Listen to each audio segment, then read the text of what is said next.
Hello friends, arrow two সাকসেসে তোমাদের সকলকে স্বাগত। আজকে তোমাদের জন্য নিয়ে এসেছি হিস্ট্রির একটা important topic, Simon commission. Indian freedom স্ট্রাগলে সাইমন কমিশন কিন্তু একটা গুরুত্বপূর্ণ ভূমিকা পালন করে।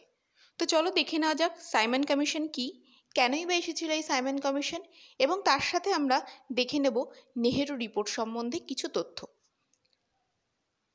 তো দেখো, 1919-এ ব্রিটিশ সরকারের পক্ষ থেকে এক ধরনের সংস্কার আইন আনা হয়েছিল। এই সংস্কার আইনের নাম ছিল মন্টেগু চেমসফোর্ড কমিশন বা সংস্কার আইন। তো এই আইনটি যখন প্রবর্তন করা হয়েছিল তখন তা তার উদ্দেশ্য পূরণে ব্যর্থ হয়, কারণ সেই সময় একের পর এক আন্দোলনে ভারতীয় রাজনৈতিক আবর্তিত হয়। অসহযোগ আন্দোলনের তীব্রতা এবং স্বরাজ্য দলের কর্মসূচি ব্রিটিশ সরকারকে যথেষ্ট ভাবিয়ে তুলেছিল। এই অবস্থায় ব্রিটিশ সরকার ভারতীয়দের দাবি দেওয়া ও অসন্তোষের মূল কারণগুলি অনুসন্ধানের জন্য সাইমন কমিশন গঠন করেন, অর্থাৎ মন্টেগু চেমসফোর্ড কমিশনের প্রোগ্রেসকে যাচাই করতে সাইমন কমিশন ভারতে আসে। অ্যাকচুয়ালি 1919 অর্থাৎ 1919 সালের যে মন্টেগু চেমসফোর্ড অ্যাক্ট চালু হয়েছিল, এরপর 10 বছর পর সাইমন কমিশনে আসার কথা ছিল, কিন্তু সেটা 2 বছর আগেই চলে আসে 1927-এ। এখানে এবার ভাবছি এই পিকচারটা কেন দিয়েছি। পিকচারটা অ্যাকচুয়ালি তোমাদের যাতে মনে থাকে সেই জন্যই দিয়েছি। আমার মনে হয় পিক্টোরিয়াল ফর্মে যদি পড়া যায় তাহলে জিনিসগুলো খুব ভালো মনে থাকে। তো পিকচারটা কারণ কি সেটা দেখো, এই পিকচারটাই কেন আমি চুজ করলাম। সাইমন কমিশন বা ভারতীয় সাংবিধানিক কমিশন ছিল ব্রিটিশ পার্লামেন্টের 7 জন সদস্যবৃন্দের দ্বারা গঠিত কমিশন, যারা 1927 সালে ভারতের সাংবিধানিক পুনর্গঠন অধ্যয়ন করতে এসেছিল।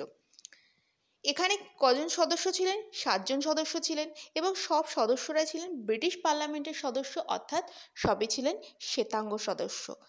এবার বুঝতে পেরেছো পিকচারটা কেন দিয়েছি। ইংল্যান্ডের উদারনৈতিক নেতা ও প্রখ্যাত সংবিধান বিশেষজ্ঞ স্যার জন সাইমনের নেতৃত্বে এই কমিশন গঠিত হয়েছিল বলে এটি সাইমন কমিশন নামে পরিচিত।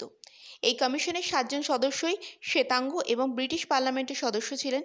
সাইমন কমিশনের ব্রিটিশ সদস্যরা হলেন lord Strathcona, viscount Burnham, colonel Stephen Walsh, Lane Fox, major Attlee ও এডওয়ার্ড ক্যারোগান।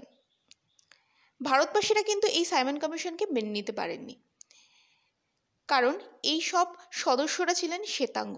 কিন্তু 1919 অ্যাক্ট অনুযায়ী ভারতীয়দের মর্যাদা দেওয়ার কথা বলা হয়েছিল, অর্থাৎ 1999-এ যে অ্যাক্ট এসেছিল সেখানে বলা হয়েছিল পরবর্তী সময়ে ভারতীয়দের পার্লামেন্টে মর্যাদা দেওয়া হবে।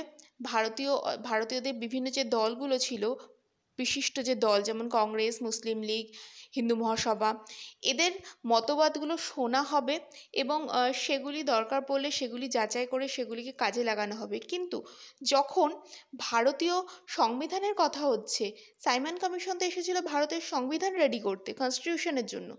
সেই কনস্টিটিউশন এত বড় একটা গুরুত্বপূর্ণ বিষয়, কিন্তু সেখানে একজন ভারতীয় সদস্যকেও রাখা হলো না। এটা ছিল ভারতবাসীদের কাছে এক চরম অপমানজনক। তাই তারা এই কমিশনের প্রতিবাদে সিদ্ধান্ত নেয়, অর্থাৎ কমিশনকে তারা বয়কট করার সিদ্ধান্ত নেয়। এই সময় ভারতের যিনি ভাইসরয় ছিলেন তিনি ছিলেন লর্ড আরউইন। তো ভারতবাসীরা তো খুব ক্ষেপে যায়, অনেকটা ঠিক এই পিকচারের ডোনাল্ড ডাকের মতন। কংগ্রেস, মুসলিম লীগ সহ সকল ভারতবাসীকে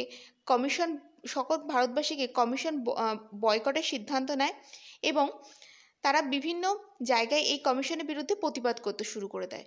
সমস্ত ভারতবাসীরা বয়কট করার সিদ্ধান্ত নিল এবং তারা বিভিন্নভাবে প্রতিবাদ মিছিলে সামিল হলো। তাদের মধ্যে একজন বিশিষ্ট ছিলেন লালা লাজপত রায়, যিনি 1928 সালের 30 অক্টোবর এক প্রতিবাদ প্রদর্শনীতে অংশগ্রহণ করেন এবং সেখানে তার উপর পুলিশ লাঠিচার্জ করে।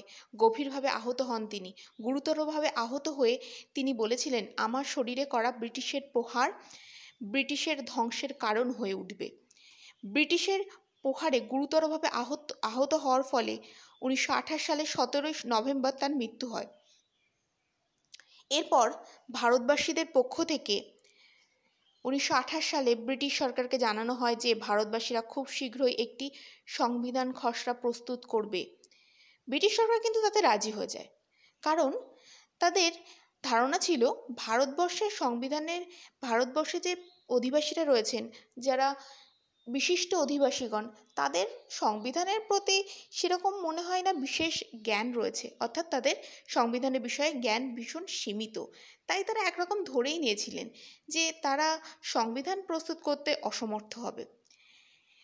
মতিলাল নেহেরুর নেতৃত্বে কংগ্রেস এই প্রস্তাবটি উপস্থাপন করে।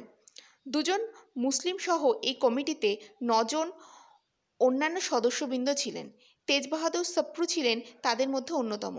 খুব শীঘ্রই ভারতের সংবিধান ব্রিটিশ সরকারের কাছে পেশ করা হয়, যদিও সেই সংবিধানে মুসলিম লীগ, হিন্দু মহাসভা অখুশি ছিলেন। ব্রিটিশ সরকার যখন সাইমন কমিশন এবং নেহেরু রিপোর্টকে যৌথভাবে সম্মিলিত করে একটি নতুন রিপোর্ট তৈরি করে, সেখানে দেখা যায় নেহেরু রিপোর্টের বেশিরভাগ অংশই বাদ গেছে, সাইমন কমিশনের বেশিরভাগ অংশই অ্যাড করা হয়েছিল। 1929-এ ডিসেম্বর মাসে লাহোরের অধিবেশনে, কংগ্রেসের যে লাহোর অধিবেশন হয়েছিল, সেখানে এবার পূর্ণ স্বরাজের দাবি করা হয় এবং 1930 সালে 26শে জানুয়ারি প্রথম স্বাধীনতা দিবস হিসাবে সুনির্দিষ্ট করা হয়। এই ছিল সাইমন কমিশন। এরপরেই লাহোর কমিশন ইম্পর্টেন্ট। তো আজকে এই পর্যন্তই। Thank you.